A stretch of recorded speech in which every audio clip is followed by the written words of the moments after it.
नहमदुल्लाहिल अज़ीम व नुसल्ली अला रसूलिहिल करीम अम्मा बाद। दोस्तों, एक शख्स मुसलमान के घर में पैदा हुआ, वहीं पला, वहीं बढ़ा, वहीं जवान हुआ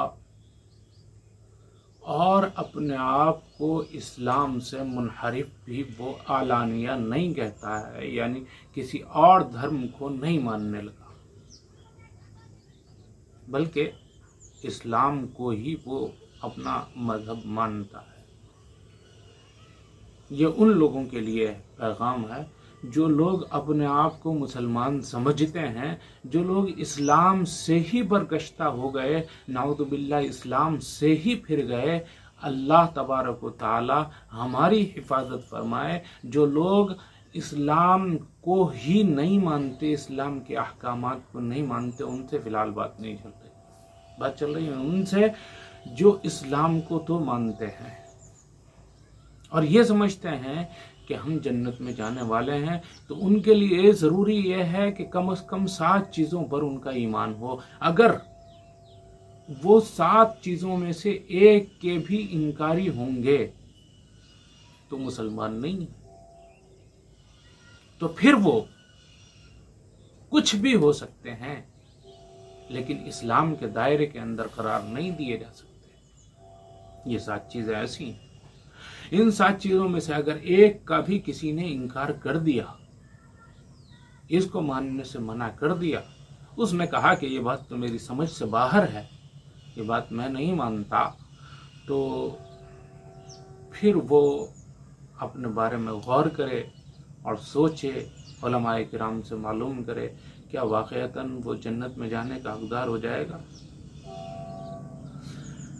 7 चीज़ें, सबसे पहले तो अल्लाह तबारक व तआला के वजूद को मानना, ये मानना कि अल्लाह तबारक व तआला है, उसी ने इस दुनिया को बनाया है, वो ही इस दुनिया को चलाने वाला है और वो ही तमाम लोगों की सुनता है और वो ही तमाम लोगों की गुजारिशात पूरी करता है, दुआएं पूरी करता है, जिसकी चाहता है पूरी करता है। यानी इस दुनिया का निज़ाम अल्लाह तबारक व तआला चलाने वाला है। दूसरा, जिन चीज़ों पर ईमान लाना ज़रूरी है, अल्लाह के नबी अलैहिस्सलातु व तस्लीम ने इरशाद फरमाया है, वो है फ़रिश्ते। और फ़रिश्तों की तादाद के बारे में कोई यकीनी इल्म नहीं है कि कितने हैं, लेकिन इतने हैं कि जिनकी गिनती भी मुमकिन नहीं। बहुत सारे फ़रिश्ते हैं, करोड़ों नहीं, अरबों नहीं, खरबों की तादाद में फ़रिश्ते हैं और क्या क्या उनकी ड्यूटी है वो अल्लाह जानता है और अल्लाह तबारक व तआला के सिवा कोई उनके बारे में नहीं जानता। बहुत सारी ड्यूटियों के बारे में मालूम है, लेकिन न जाने कितने फरिश्ते हैं, क्या क्या ड्यूटी हैं, क्या क्या उनके लिए जिम्मेदारियां अल्लाह तबारक व तआला ने मुकर्रर की हैं, पता नहीं। और बहुत सारे रसूल हैं, अल्लाह का पैगाम लाने वाले हैं, नबी हैं। नबियों की तादाद 1.25 लाख के करीब हो जाती है। 1,24,000 से शायद कुछ ज़्यादा या कम। हतमी तादाद तो किसी को मालूम नहीं है, अल्लाह तबारक व तआला की अच्छी तरह जानता है कि क्या तादाद है नबियों की। लेकिन नबी अलैहिमुस्सलातु व तस्लीम इस दुनिया के अंदर आए अल्लाह का पैगाम लेकर और आते रहे मुस्तकिल। और ऐसा भी हुआ कि एक एक वक्त में कई कई नबी भी रहे और अल्लाह तबारक व तआला का पैगाम बंदों तक पहुंचाते रहे। कोई किसी बस्ती की तरफ आया, कोई किसी कौम की तरफ आया। इस तरीके से बहुत सारे नबी इस दुनिया के अंदर तशरीफ़ लाते रहे। इनके ऊपर भी यकीन रखना और हर नबी के ऊपर यकीन रखना ज़रूरी है। ये अलग बात है कि जब नबी आखिरुज़्ज़मा मोहम्मद अरबी, हमारे नबी यानी आखिरी नबी, यानी वो नबी जो मक्कतुल मुकर्रमा के अंदर पैदा हुए, वो नबी जिनकी क़ब्र मुबारक, क़ब्र अतहर मदीना मुनव्वरा के अंदर है, हमारे आखिरी नबी मोहम्मद अहमद सल्लल्लाहु अलैहि वालिहि वसल्लम इस दुनिया के अंदर तशरीफ़ लाए तो तमाम नबियों ने जो अहकामात सुनाए थे वो तमाम के तमाम मनसूख हो गए। अब उन पर अमल नहीं होगा। ये अलग बात है कि वो सच्चे हैं, उन्होंने जो पैगाम अल्लाह तबारक व तआला ने उन तक भेजा था वही लोगों को सुनाया, ये अलग बात है। लेकिन अब उन अहकामात में चूँकि लोगों ने बिगाड़ लिया था, उनको फसाद बर्पा कर दिया था, अब तमाम के तमाम नबियों की जो बातें हैं वो मनसूख हो चुकी, चाहे वो सही हों और चाहे वो गलत हों, चाहे उनके बारे में तहकीक हो चुकी हो कि ये फलां नबी ने बात बिल्कुल सही फरमाई है, सही जो फरमाई थी आज तक वो अपनी शक्ल में मौजूद है। इस तहकीक के बावजूद उस हुक्म को नहीं माना जाएगा, सिर्फ आखिरी नबी मोहम्मद अरबी सल्लल्लाहु अलैहि वसल्लम की ही बात को माना जाएगा। और उसके बाद बहुत सारी किताबें हैं जो रसूलों को अल्लाह के नबी अल्लाह तबारक व तआला ने दी और जिनके अंदर अल्लाह के अहकामात लिखे थे, जिनमें से कुछ किताबें आज भी मौजूद हैं, जैसे इंजील है, ज़बूर है, तौरात है, जिन्हें बाइबल वगैरह कहा जाता है।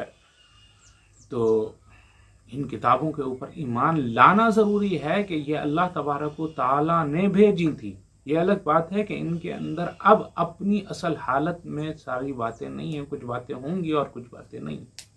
लेकिन अगर उनकी कुछ बातों की तहकीक हो जाए, ये मालूम हो जाए कि वो बातें बिल्कुल अपनी दुरुस्त हालत में मौजूद हैं, जैसे नबी या मूसा अलैहिस्सलाम या हज़रत ईसा अलैहिस्सलाम ने फरमाई थी, बिल्कुल अपनी असल हालत में मौजूद हैं, तो भी उन बातों को नहीं माना जाएगा, क्योंकि कुरान करीम ने आकर उन तमाम हुक्मों को ख़त्म कर दिया है, मनसूख कर दिया है। अब सिर्फ कुरान का हुक्म माना जाएगा। अब चाहे उसमें कोई बात हकीकत हो या ना हो, लेकिन वो आई थी, वो मौजूद हैं, अपनी असल हालत में भले ही नहीं है, इस पर ईमान रखना ज़रूरी है। और एक ईमान इस पर भी रखना ज़रूरी है कि क़यामत एक दिन आनी है।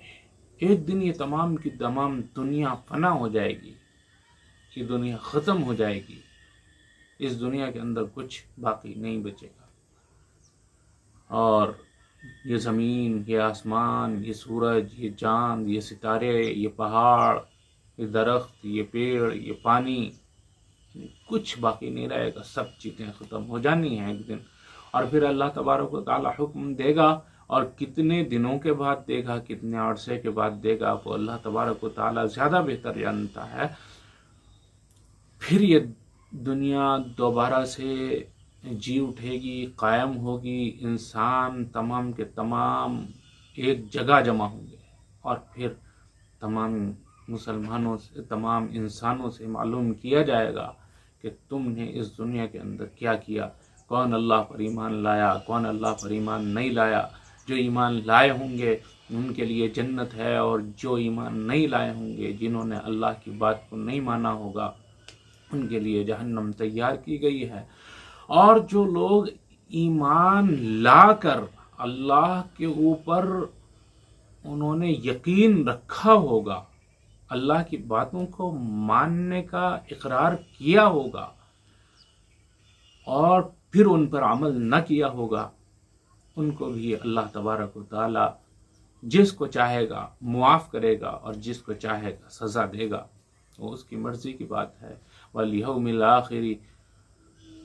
और एक अहम चीज़ ये है कि हर आदमी तकदीर पर ईमान रखता हो। अगर कोई अपने आप को मुसलमान कहता है और तकदीर को नहीं मानता, अगर उसके साथ कोई बुराई पेश आ जाती है, तो फिर लोगों को, दवाओं को या चीज़ों को कोसता फिरता है कि अगर ये चीज़ ना होती तो फिर मुझे कुछ नहीं होता था, फिर तो मैं ठीक रहता। इस चीज़ ने, उस शख्स ने मेरे मामला ख़राब कर दिए। अल्लाह तबारक व तआला ने जो फरमाया है कि तकदीर भी कोई चीज़ है, उसको नहीं मानता, तो फिर वो अपने ईमान की खैर मनाए। अल्लाह तबारक व तआला ने तकदीर भी बनाई है, और अल्लाह तबारक व तआला जो चाहता है वो होता है। इंसान जो चाहता है वो होना ज़रूरी नहीं है। मान लीजिए आप कभी कभी कोई काम का फैसला करते हैं और पूरे तरीके से प्रोग्राम सेट करते हैं और उसके बारे में एक आप प्लान तैयार कर लेते हैं, लेकिन जब प्लान पर अमल करने का वक्त आता है तो आप कुछ और सोचकर या किसी और मजबूरी से उस प्लान में तब्दीली कर देते हैं और फिर उस प्लान पर अमल करते हुए भी उस प्लान के अंदर बहुत सारी तब्दीलियां वाक़ई हो जाती हैं और फिर आपने सोचा तो था कुछ और करने का और हो कुछ और जाता है। सब तकदीर की वजह से होता है और जो आपके साथ अच्छा होता है वो भी इसी वजह से होता है कि आपकी तकदीर में यही लिखा हुआ था। आपके साथ अगर कुछ बुरा होता है तो वो भी इसी वजह से होता है कि अल्लाह तबारक व तआला ने आपकी तकदीर में लिखा ही ये था। और अगर आप बहुत ज़्यादा कामयाब हैं तो आप अपनी मेहनतों की वजह से कामयाब नहीं हैं, बल्कि आप इस ही वजह से मेहनत कर पाए हैं कि अल्लाह तबारक व तआला ने आपकी तकदीर में फलां चीज़ इतनी मेहनत के बाद लिखी थी तो मेहनत कामयाब हुई है। और अगर अल्लाह तबारक व तआला ने आपकी चीज़ में कोई कामयाबी नहीं लिखी थी तो आप कितनी भी मेहनत कर लें आप उस चीज़ को हासिल नहीं कर सकते। लिहाजा बहुत सारे लोग आजकल पैसा कमाते हैं और उतनी ही मेहनत करके दूसरे लोग नहीं कमा पाते। इसके पीछे सिर्फ और सिर्फ तकदीर होती है। बहुत सारे लोग बहुत कुछ पढ़कर भी कुछ हासिल नहीं कर पाते और बहुत सारे लोग कुछ ना पढ़कर भी बहुत कुछ हासिल कर लेते हैं। उसकी वजह सिर्फ यही है कि उसकी तकदीर में ही वो चीज़ अल्लाह तबारक व तआला ने लिख दी थी।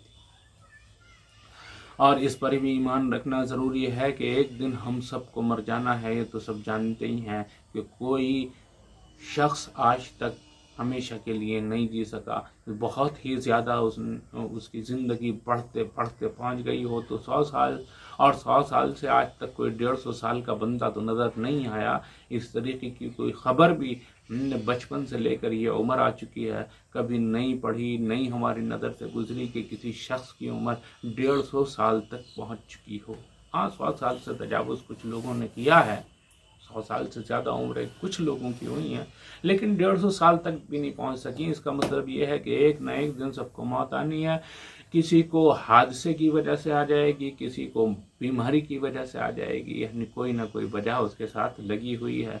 कल परसों तरसों कब उसकी मौत आए कोई नहीं जानता, लेकिन मौत के बाद ये ज़िंदगी ख़त्म और कहानी ख़त्म नहीं हो जानी, बल्कि मौत के बाद अपनी वो ज़िंदगी ख़त्म होने के बाद वो एक वक्त तक खामोशी का वक्फा रह सकता है, लेकिन फिर एक ज़माना आएगा जब अल्लाह तबारक व तआला तमाम दुनिया के ऊपर क़यामत क़ायम कर देगा। फिर दोबारा जब इस दुनिया को बनाएगा तो सबको वापस ज़िंदा करेगा और आपको अपनी ज़िंदगी के जितने भी अमाल होंगे उनका हिसाब किताब देना होगा। आपको ये भी बताना होगा कि अल्लाह तबारक व तआला ने आपको अगर ताकत दी थी तो उस ताकत का इस्तेमाल कहाँ किया, आपको इल्म दिया था तो उस इल्म का इस्तेमाल क्या किया, आपके पास पैसा था तो उस पैसे का इस्तेमाल क्या किया। एक एक चीज़ का हिसाब अल्लाह तबारक व तआला के हुजूर आप देंगे और जब आप उन सब का हिसाब देंगे तो ही जन्नत में जाने के हकदार बनेंगे। गोया के जो भी अपने आप को ये समझता है और ऐलान करता फिरता है कि मैं मुसलमान हूँ और मैं नबी अकरम मोहम्मद अरबी सल्लल्लाहु अलैहि वसल्लम का उम्मती हूँ, तो इन 7 चीज़ों पर ईमान उसका रखना ज़रूरी होगा। एक मर्तबा फिर खुलासा कि अल्लाह पर, फरिश्तों पर, रसूलों पर, किताबों पर, क़यामत के दिन पर, अच्छी बुरी तकदीर पर और कि वो अल्लाह तबारक व तआला की तरफ से होती है और इस पर भी कि मौत के बाद फिर से ज़िंदा किया जाना है। इन 7 चीज़ों पर जो ईमान रखेगा वो ही मुसलमान है, और जो इनमें से एक भी चीज़ का इनकार करता हो तो मुसलमान नहीं रहेगा, बल्कि वो कुफ्र में जा पड़ा है वो इस्लाम से खारिज करार पाएगा। वाखिर दावाना अल्हम्दुलिल्लाहि रब्बिल आलमीन।